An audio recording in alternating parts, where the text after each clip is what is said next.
જામનગર શહેરના નંદધામ સોસાયટી પાસે આવેલ કોમન પ્લોટમાં ગેરકાયદેસર દબાણ મામલે સ્થાનિકોએ આવેદનપત્ર પાઠવી રજૂઆત કરી. જામનગર શહેરના નંદધામ સોસાયટી પાસે કોમન પ્લોટ આવેલો છે, જ્યાં ગેરકાયદેસર બાંધકામ ઊભું કરીને દબાણ કરવામાં આવ્યું હોવાનો સ્થાનિકો દ્વારા આક્ષેપ કરવામાં આવ્યો છે. કોમન પ્લોટમાં ગેરકાયદેસર દબાણકર્તાઓને લીધે સ્થાનિકોને અનેક સમસ્યાઓનો સામનો કરવો પડી રહ્યો છે. ત્યાં કોમન પ્લોટ હોવા છતાં તંત્ર દ્વારા પણ વેરો વસૂલ કરવામાં આવે છે.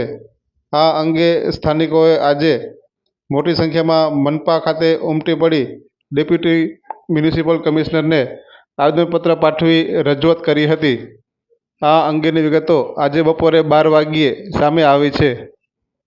મારું નામ નંદલાલ તેજવાણી છે. અમે લોકો નંદધામ સોસાયટીમાં રહીએ છીએ, પ્રણામી સ્કૂલની સામે. અમારી સોસાયટીની અંદર એક કોમન પ્લોટ આવેલો છે. ટોટલ 54 મકાન આવેલા છે. એમાં એક કોમન પ્લોટ જે છે એના ઉપર ગેરકાયદેસર બાંધકામ છેલ્લા ઘણા વર્ષોથી થયેલું છે. એમાં કારખાનાઓ, રહેવાસીઓ અને એ લોકો ત્યાં કામ ધંધો કરે છે અને પ્લસમાં એ લોકો એના આગળથી ભાડું વસૂલે છે અને ત્યાં ઇલીગલ એક્ટિવિટી પણ ઘણી બધી થતી હોય છે. ત્યાં અમારા ઘરના જેટલા વડીલો છે તે ઘરમાં રહી નથી શકતા. ત્યાં ઘણો બધો ઘોંઘાટ આવે છે. અમારા ઘરની છોકરીઓ ભણી નથી શકતી. કારખાના રાત્રે 12 વાગ્યા સુધી ચાલુ રહે છે. મહાનગરપાલિકાને અમે કમિશનર સાહેબને આજે અરજી કરવા આવ્યા છીએ કે જે આ અરજી અમે કરી છે એના ઉપર જલ્દી જેટલા પણ ધોરણે પગલાં લેવાતા હોય પગલાં લે. મહાનગરપાલિકા એ લોકો આગળથી વેરો વસૂલ કરે છે અને એ વેરાની પહોંચની અંદર પણ એમ લખેલું છે કે આ કોમન પ્લોટ છે, છતાં પણ કોમન પ્લોટ ઉપર એ લોકો વેરો વસૂલ કરે છે. પ્રતિક Joshi advocate, Nanddham સોસાયટીનો લીગલમાંથી advocate appoint થયેલો છું. નંદધામ સોસાયટીનો જે કોમન પ્લોટ છે એ રહેણાંક માટેનું મંજૂર કરવામાં આવેલ છે.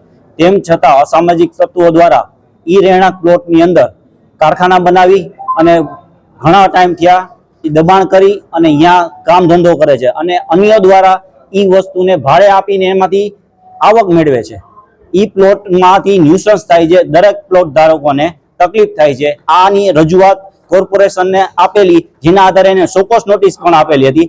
જેના બાદ કોઈ પણ કાર્યવાહી કરવાની, એના બાદ અમે લેન્ડ જમીનની ફરિયાદ કરી. આજ દિન સુધી 6 મહિનામાં દાખલ કરેલી, તો આજ દિન સુધી કોઈ પ્રક્રિયા કરવામાં આવેલ નથી. બધી ફરિયાદો એમને પડેલી છે.